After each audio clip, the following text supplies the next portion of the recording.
নমস্কার বন্ধুরা, আপনাদের সবাইকে চ্যানেলে স্বাগত। আজকে আমরা আলোচনা করব ইতিহাসের এক ইম্পর্ট্যান্ট টপিকস বৈদিক সভ্যতা। বিগত বিভিন্ন ধরনের পরীক্ষায় যে সমস্ত প্রশ্ন এই চ্যাপ্টার থেকে এসেছে সেই সমস্ত প্রশ্নের উপর বেস করে এই চ্যাপ্টারটা সম্পূর্ণ আলোচনা করা হয়েছে। আপনারা স্কিপ না করে ভিডিওটি পুরো দেখুন। চলুন শুরু করা যাক। আজকে আমরা পড়ব বৈদিক সভ্যতা।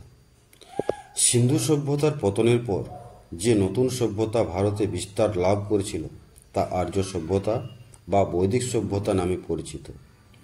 এই সভ্যতা সম্পর্কে বিবরণ আমরা প্রধানত বেদ থেকে পাই। এই বৈদিককালের বিস্তার ছিল 1500 খ্রিস্টপূর্বাব্দ থেকে 600 খ্রিস্টপূর্বাব্দ পর্যন্ত। একে আবার দুটি কালে বিভক্ত করা হয়েছে, যার প্রথম কালটি হল ঋগ্বৈদিক কাল, যার বিস্তার 1500 থেকে 1000 খ্রিস্টপূর্বাব্দ। এই সময়ের বিবরণ আমরা ঋগ্বেদ থেকে পাই। দ্বিতীয় কালটি হল উত্তর বৈদিক কাল, যার বিস্তার 1000 থেকে 600 খ্রিস্টপূর্বাব্দ। এই সময়ের বিবরণ আমরা যজুর্বেদ, সামবেদ, অথর্ববেদ থেকে পাই। এই বৈদিক যুগেই আর্যরা সর্বপ্রথম ভারতে এসেছিল।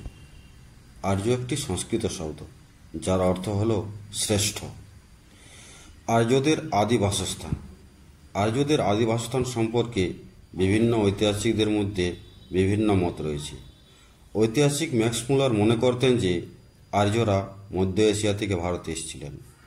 আবার স্বামী দয়ানন্দ সরস্বতী মনে করতেন আর্যরা তিব্বত থেকে ভারতে এসেছিলেন। আবার বালগঙ্গাধর তিলকের মতে আর্যরা উত্তর মেরু থেকে ভারতে এসেছিলেন। এই আর্যরা ভারতে প্রথম বসতি স্থাপন করেছিল পাঞ্জাব ও আফগানিস্তান প্রদেশে।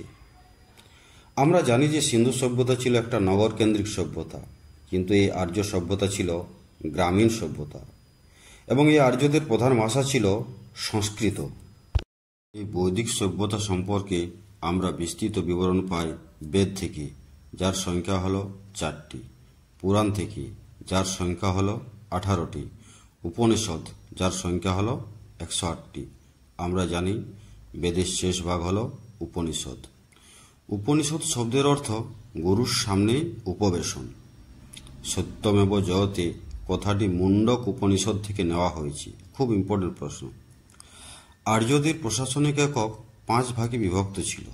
এগুলো হল কুল, গ্রাম, বিশ, জন ও রাষ্ট্র। বেদের সংখ্যা হল 4টি, যথা ঋগ্বেদ, সামবেদ, যজুর্বেদ ও অথর্ববেদ। আমরা জানব ঋগ্বেদ সম্পর্কে। সবথেকে প্রাচীন বেদ হল ঋগ্বেদ। এতে 10টি মণ্ডল, 1028টি সূত্র ও 10,462টি শ্লোক আছে। ঋগ্বেদের তৃতীয় মণ্ডলে রয়েছে গায়ত্রী মন্ত্র, আর ঋগ্বেদে স্তোত্র ও প্রার্থনাও রয়েছে। মোট মন্ত্রের সংখ্যা রয়েছে 10,580টি। এর পরের বেদটি হল যজুর্বেদ। এখানে যজ্ঞ ও বিধির নিয়মাবলী আছে, বলিদানের নিয়মাবলী আছে। সামবেদ। সাম শব্দের অর্থ হল গান। এই বেদকে ভারতীয় সঙ্গীতের জনক বলা হয়। শেষ বেদটি হল অথর্ববেদ। এই বেদ অথর্ব ঋষি রচনা করেছিলেন। এতে 731টি মন্ত্র ও 6000 পদ্য আছে। এতে চিকিৎসাশাস্ত্র ও বশীকরণের বিভিন্ন নিয়মাবলী আছে।